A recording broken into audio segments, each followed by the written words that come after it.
Hello, in this video I'm gonna walk you through the financial model Excel template. I will show you the main inputs, the core outputs, reports and charts. So let's get started.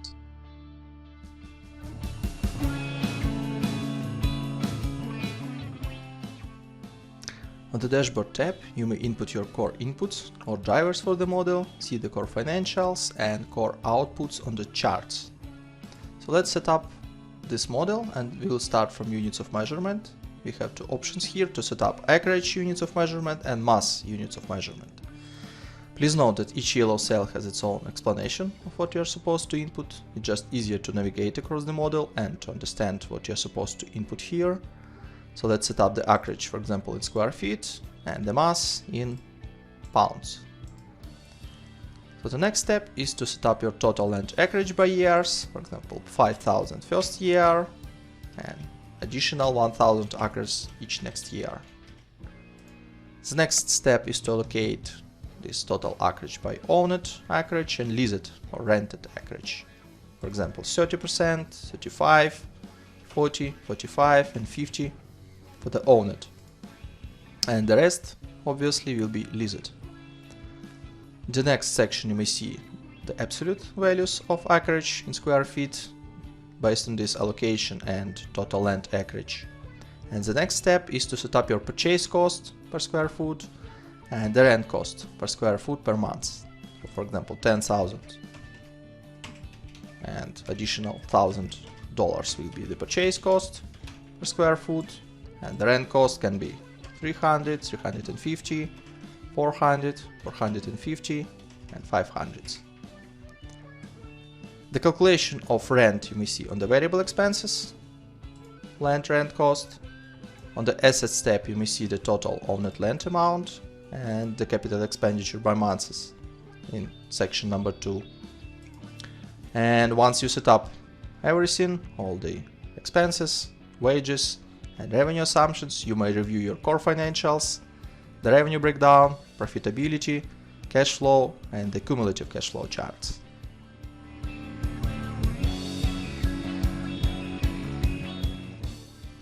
On the income statement tab you may see your main components of your profit and loss, which is total revenue, total cost of goods sold, gross margin, total variable expenses, total admin salaries and wages, total fixed expenses, EBITDA, depreciation and amortization, EBIT, interest expense, net profit before tax, your corporate tax, and as a result net profit after tax. Please note that each category has its own subcategories, so you may click on this plus button and see the detalization, for example for fixed expenses, or for variable expenses, or for example for the revenue. On the cash flow statement you may see your cash flow broken down by cash flow from operating activities, cash flow from investing activities, and cash flow from financing activities. The same information you may see on the cash flow statement in a direct method, operating, investing and financing activities, but in more collapsed form, just easier to see the information here. And the balance sheet will show you the breakdown of your current assets, non-current assets, current liabilities, non-current liabilities and equity by its subcategories. The summary of 3 statements you may find on the Financial Statement Summary tab. On the top you have income statement broken down by 5 years and the selected year, which you can change here, broken down by months. Below you may see the same information on the chart form. The next set of tables and charts will show you the balance sheet, main KPIs broken down by 5 years and selected year by months. And the last part will show you the cash flow statement breakdown for the 5 years and for 12 months for the selected year, as well as charts with the same information.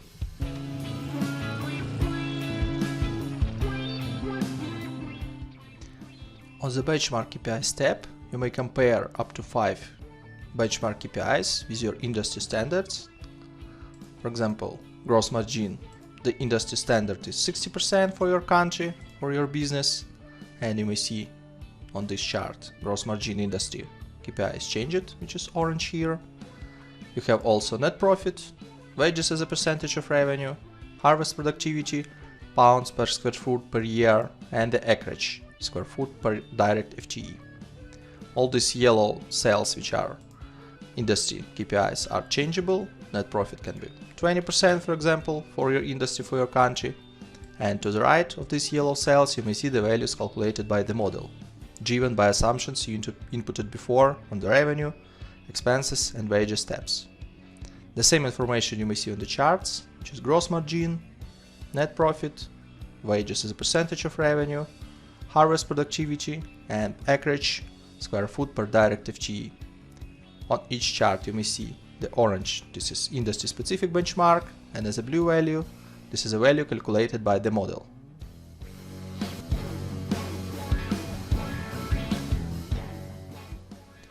On the financial charts tab, you may see your main financial KPIs on the two sets of charts, which is the breakdown of 2 years by months and the breakdown of 5 years by months.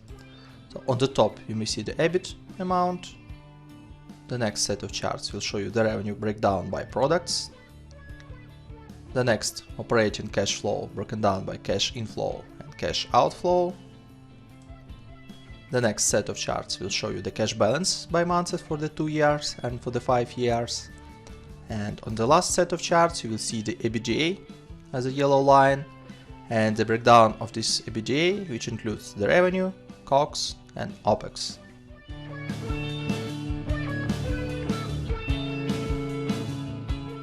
On the operational charts tab you may see two sets of charts, which is breakdown of 2 years by months and 5 years by months.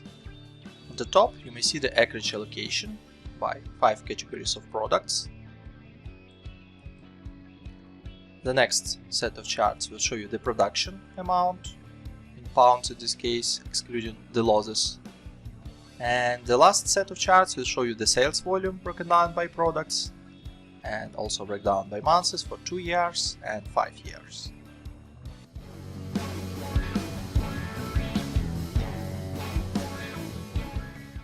On the top expenses tab, you may find the breakdown of top 4 expenses categories and all other expenses collapsed into other category. You may see the breakdown of absolute values broken down by years with a total below, and also to the right you may see the percentage breakdown of these expenses. The same information you may see on the charts below, which you may find the percentage breakdown and the absolute values breakdown. On the couple of charts below you may find expenses depth and monthly run rate for selected year. You are able to change this year, and you may see the absolute values and percentage breakdown on the pie chart.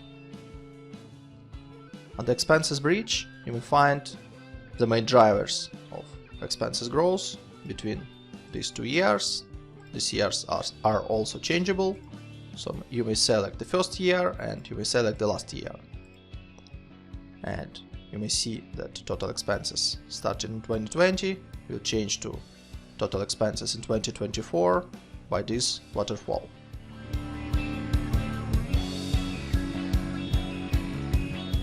On the break-even tab you may find the calculation of revenue break-even level and break-even chart. For this particular use case, you may find that your revenue break-even level is less than actual revenue calculation. This means that company is profitable.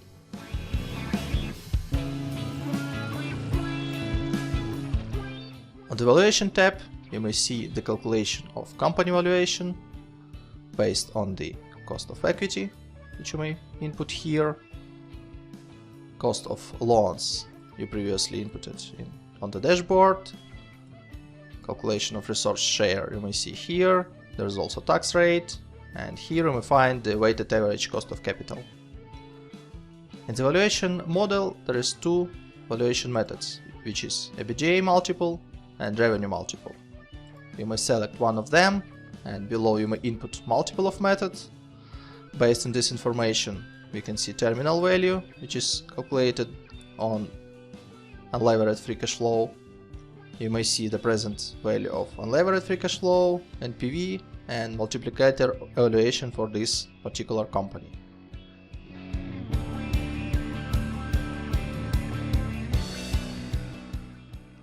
On the top revenue tab, you may see the breakdown of your revenue by products and also by years with absolute values and percentage breakdown.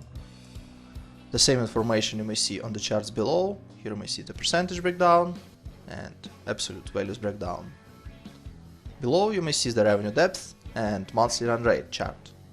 You can select the year, and based on this year you will see the information of revenue by products as absolute values and percentage revenue breakdown on the pie chart. On the revenue bridge you may find the main revenue drivers of growth.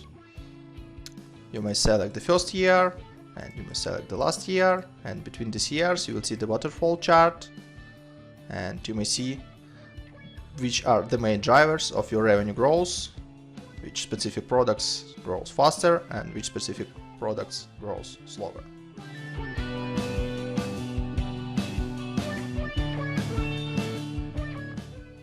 The color coding in the model is very simple. You may change any yellow cell in any yellow sheet within the model. This means that this yellow cell has some input, assumption or driver which impacts the calculation within the model. Blue sheets means that on these sheets there are some charts, reports and other information which can be useful for reporting purposes.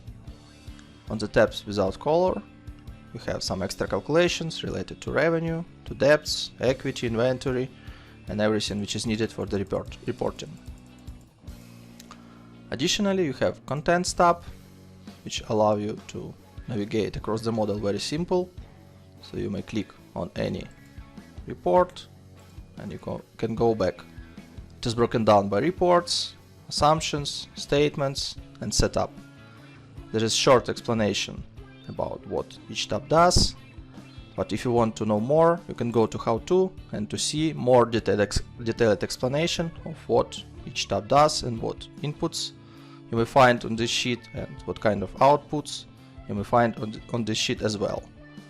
Any header of this section is also clickable. So you may click on, for example, Book Assets and you go directly to this tab.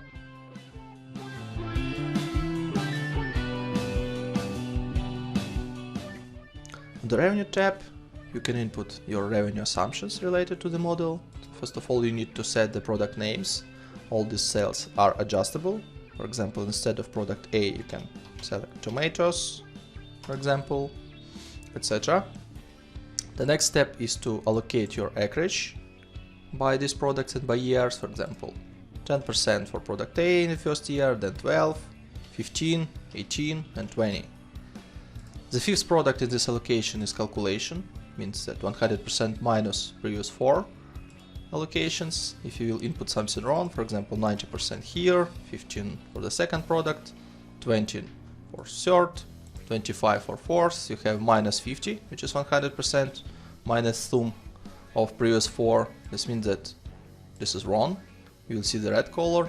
This means you need to adjust something in the model to have the gray color, which means that everything is okay here. The next step will show you the acreage allocation in square feet by years across the products to understand what the amount in absolute values. And the next step is to set up your productivity or production per harvest. This is now in pounds per square foot, but again on the dashboard you will be able to change the metrics. So you can set the acres and kilograms, for example, if you would like. By default you will see the square feet and pounds. So you can set this productivity by products like 100, 110, 120, 140, 160. And this is again per one harvest. Where to set up count of harvests I will show you a bit later. The next step is to set up your losses ratio. Obviously you have losses, so you can input percentage of losses for each harvest. Means that, for example, 4%, 5, 6, 7, 8. This is changeable by products and by years. You can also just zero out if you don't need any losses, as well as if you don't need, for example, 4 products. If you need just 3 products, you can just adjust values and for example 50, 25, 25, and you will have in your model only 3 products. In this case you can clean all the assumptions related to product number 3 and number 4. That's also an option. Let me switch it back. So the next step is to set up the sales price per pound. This is also by years, so you can set for example 10, 15, 20, 25 and 30. That's obvious. And the last step on this step is to set up sales period.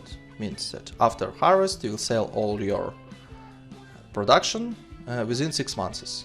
If you don't need this, you can just put 1 month and all the production will be sold within 1 month after the harvest. So the next step is to set up count of harvests on the seasonality tab.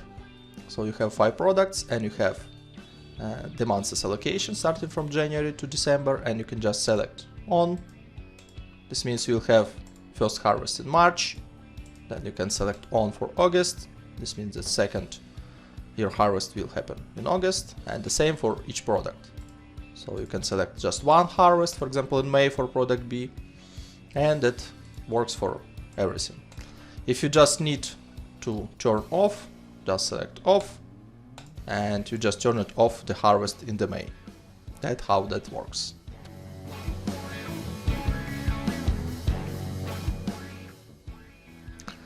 On the cost of goods sold tab, you can input up to 5 different categories or components of your cost of goods sold. The first line item is reserved for direct salaries and wages, which is calculated on direct wages tab. So this is already calculated, you don't need to change any assumption here. And also you have 5 line items. Some of them are predefined, for example seeds, nutrients, other COGS. If you don't need, you can just type anything you want, like type A, type B COGS, or any name you would like. And you have 2 options here, to calculate as a dollar per square foot per month or as a percentage of total revenue. So you have seeds, for example, $20 per square foot, or you can input seeds as a 5% of revenue, like this. On the top you have the main drivers, like total revenue, total acreage, total production in pounds. Below you have the calculations of these categories by months and by products. And in income statement you may find under COGS section this calculation also categorized by category and by months.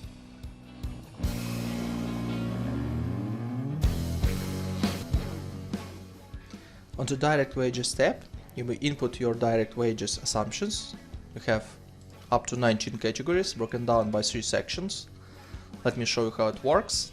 So first 5 direct headcounts you can adjust as a parameter, means that 1 FTE per basis, and the basis in this case is per square foot. And this can be 1 FTE per 200 square foot, or it can be 1 FTE per 150 square foot for the type number 2. And depending on the acreage, you will have the calculation of direct employees here. Also, you can set up the annual salary per 1 FTE, which can be, for example, $20,000. You can input annual salary rise, 5% for example, per year. Below you may see the calculation of annual salary depending on base salary and depending on annual salary rise. You have also monthly bonus, which can be 10% for example, and the tax rate, which is payroll tax, for example 20% or 12% in this case. Below you may see the calculation of staff numbers or headcount numbers, salaries, monthly bonus and monthly base taxes.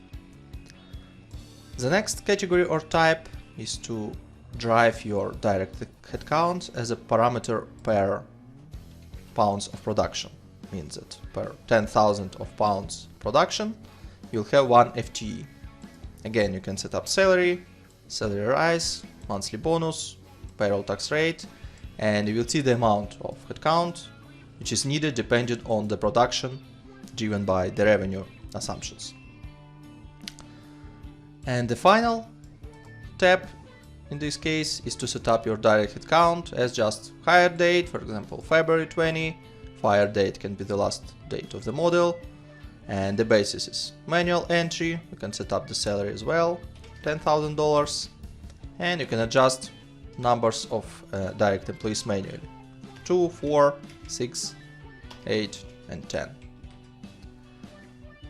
In income statement, under COGS section, you may see the direct salaries and wages calculation, so it's a part of your cost of goods sold.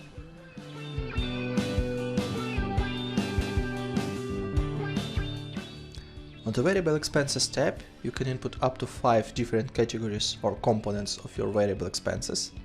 So the first line item is reserved for land rent cost, which you set up on the dashboard here.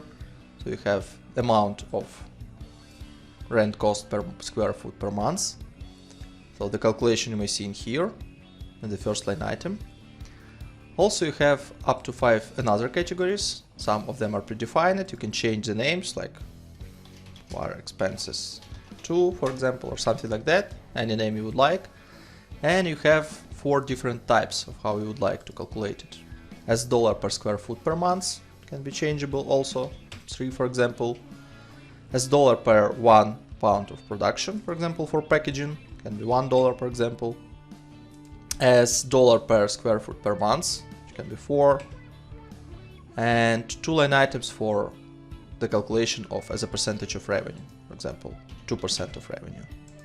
On the top you have the main drivers, which is total revenue, total acreage, and total production.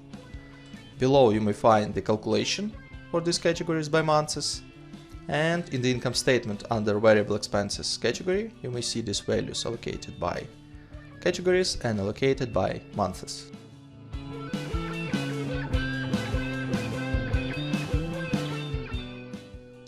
On the fixed expenses tab, you may input up to 15 line items for your fixed expenses. Let me show you how it works. For example, you have utilities. You will start pay starting from March 20 till the end of the model, which is December 24. You may see it here. Let's pretend periodicity will be daily with amount of $50 per day. So you may see these amounts in here. It is calculated based on count of days within this month. So obviously in March 20 you have 31 days. That's why you will have 1550. In April you have 30 days. This means this will be $1500. Also you have ability to input some growth rate year over year. Once you input this growth rate, you will see that your utilities will grow over year. Let me give you a couple of other expenses types. For example, advertising. Let it start in March and finish in August 24. This will be on weekly basis with amount of $100 without any growth. So starting from March till August 24, you have $400 per month, which is 4 weekly payments each month. And that's it. Another option is bi-weekly, for example, $500. You can start from July, for example, and you'll have 2 payments, which is 2 bi-weekly payments within the month. $500 multiplied by 2, you have $1,000 per month.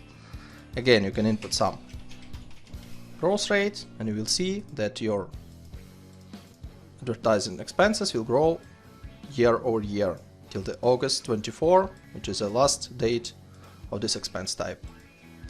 Another option, office setup, which can be one-time payment, which will happen in February 20 with amount of $5,000. Obviously you should not input any growth rates because this is just one-time fee, and you may see that office setup will happen in February 20 with this amount.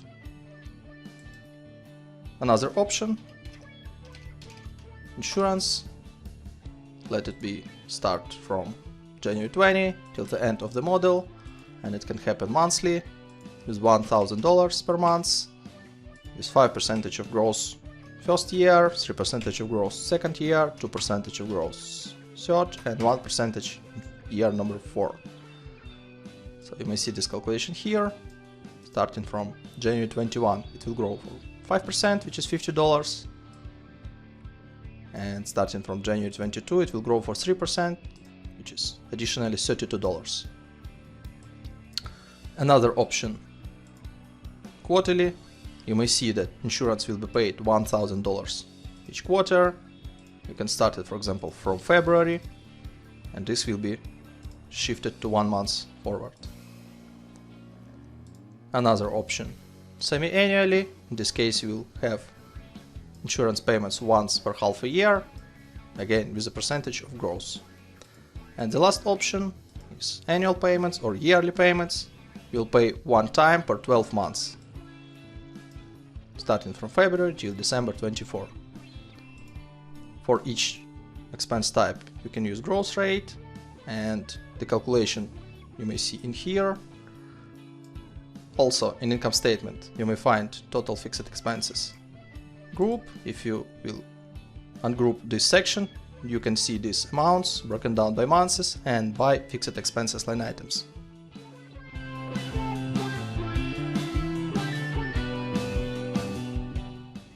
On the admin wages tab, you can set up to 19 categories for your admin staff. Let me show you how it works. For example, managers. This hire date starting, for example, from February 20 till the end of the model. You can adjust annual salary per one headcount. It can be, for example, $40,000. Then you should input number of admin employees. Let's pretend in the 2020 it will be 1, then 2, 3, 4, and 5. Then also you can input annual salary rise. So, for example, 3% of annual salary first year, 4 next, 5 and 6. Also here you have set up for the monthly bonus, for example 5% per month, and the payroll tax rate, for example 12. Below you may see the calculation of annual salary, depends on the annual salary for the base year and for the annual salary rise. Also here you can see the calculation of number of headcounts. It starts in February because we set up February start of hire. Here you can have monthly base salaries, monthly bonus calculation, and monthly base taxes, which is payroll taxes. And under income statement you have total admin salaries and wages section, where you may see the breakdown of all your headcounts categories and the breakdown the values by months.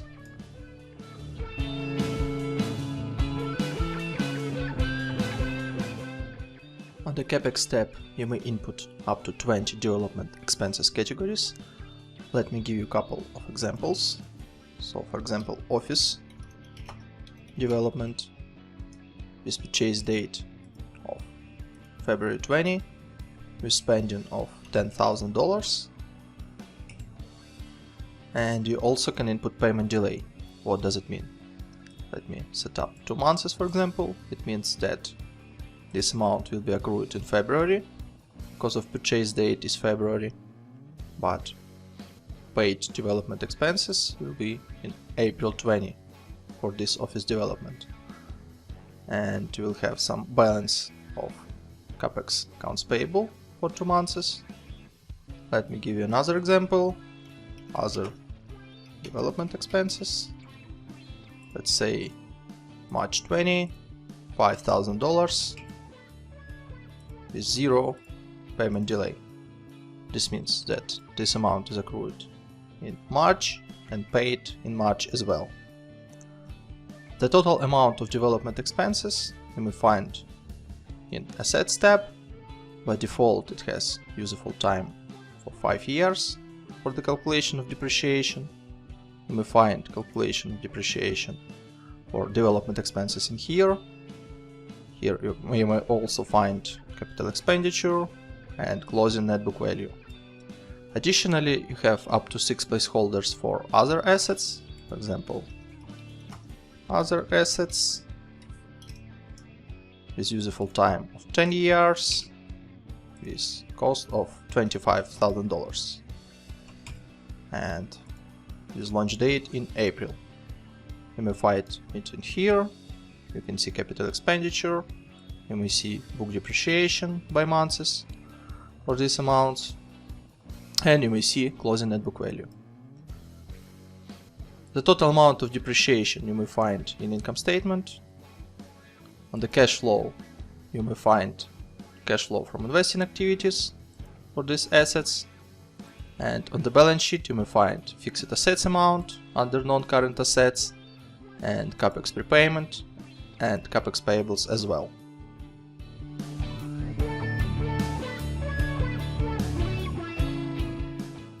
Also on the top of the dashboard we have debt assumptions. Let me show you how it works. So for each debt we are able to select the debt type. There are two debt types in the model, which is annuity and usual. Annuity means that each monthly payment, which consists your debt repayment plus interest expenses, will be equal each month. In case if you will select usual, your main debt repayments will be equal parts, and interest will be just interest on the debt's closing balance. Let me give you an example how it works. So you may input some amount of the debt, the launch date, term will be 60 months, and interest can be 5%. You may also input the grant, which is just simple amount which is paid in some specific months, and that's it. No repayments, no terms in terms of interest. So all the calculations of the debts you may see on the capital tab. Calculations for debt number 1, debt number 2, debt number 3, total debts with grants. These calculations impacts income statement, interest expenses, the cash flow, interest paid, debt drawdowns, debt repayments, and on the balance sheet you have the debt closing balance.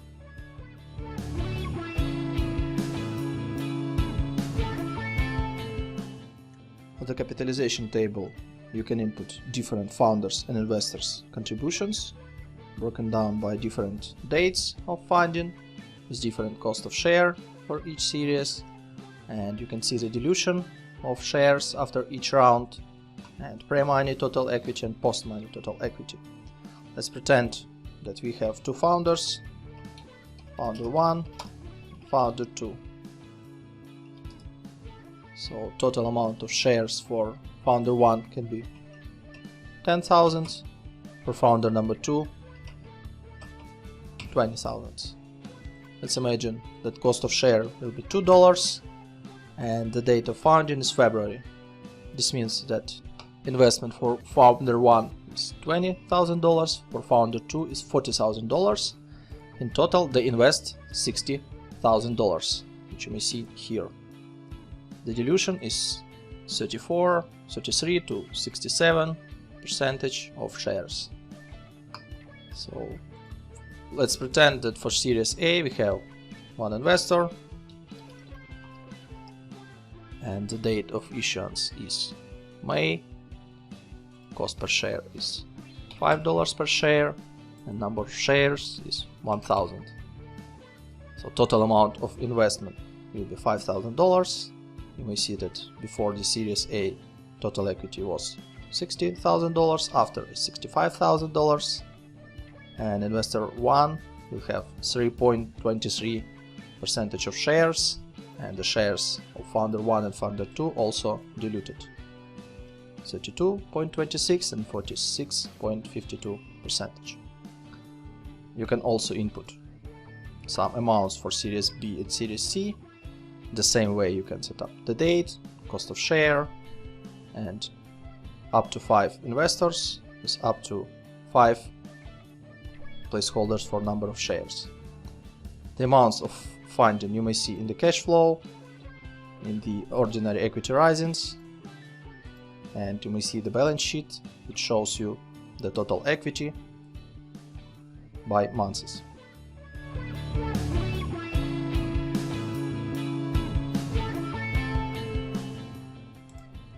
On the top of the dashboard you have currency denomination and taxes setup. So currency inputs means that you can input all your drivers for the model using one currency. You have currency outputs. It can be the same as currency inputs and it can be different from currency inputs. So let me give an example. When you input in United States dollars, you have euro as an output, and for this case you can set up currency exchange rate. This is 1.2 for example. In this case you will have in the model all your inputs in United States dollars, all your outputs in euros, and there will be conversion rate between currency inputs and currency outputs. Additionally, you have denomination, which means that you can denominate all your outputs on the reports. In this example, you have denomination is 1000, means that your outputs is denominated by 1000. You can select millions.